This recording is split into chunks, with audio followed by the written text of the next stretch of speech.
New guy, Gordon, what's your pitch? Oh yeah? I don't give a shit. Do you have anything to pitch or are you fired? Yeah, I got something. What do we think of when we think of the 1980s? The Cold War. The hustle and bustle of a largely unregulated Wall Street, you might suggest. The tragedy of AIDS and the millions of people who lost their lives because Ronald Reagan was a despicable monster, you might consider. You might say all of those things, but you'd be wrong. You'd be so goddamn wrong.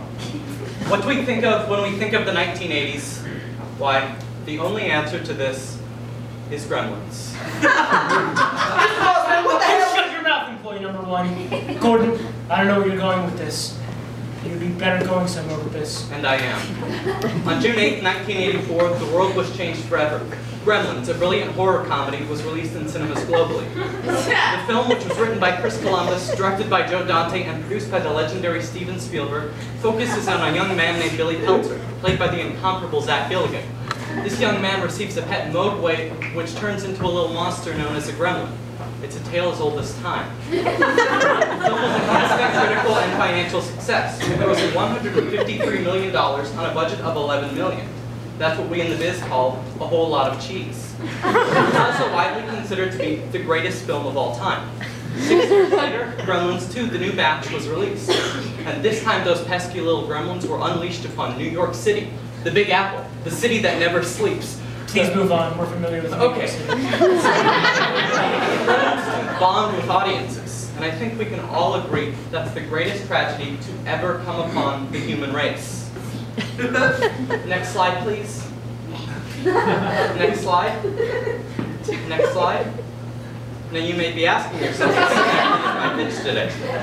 My pitch is that we produce Gremlins 3. We pick up 25 years after the sequel, Gremlins 2, the new batch. We follow our leads Billy and Katie as they move to a Chicago suburb. They have a couple of kids, no gremlins here, everything's going well. That is until Billy and Katie's daughter goes to pick up her father a Christmas present, and well, somehow she gets in a gremlin. We can restore greatness not only to the Gremlins franchise, but also to America and the world.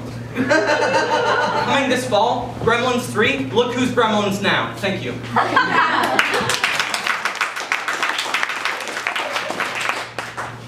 I have a few notes.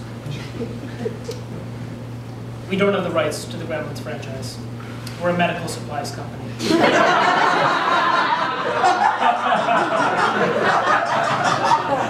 Never occurred to me to go into the film production business, because quite frankly, it doesn't make any sense. I have no idea why you thought you could pitch a sequel to a long-dormant franchise here. And your suggested title for the film, Gremlins 3, Look Who's Gremlins Now? It's not only a rip-off of an entirely different series, but it's incredibly seriously stupid. But I'll be goddamn fucked if that's not the greatest pitch I've ever witnessed in my 97 years at this company. Shut the fuck up!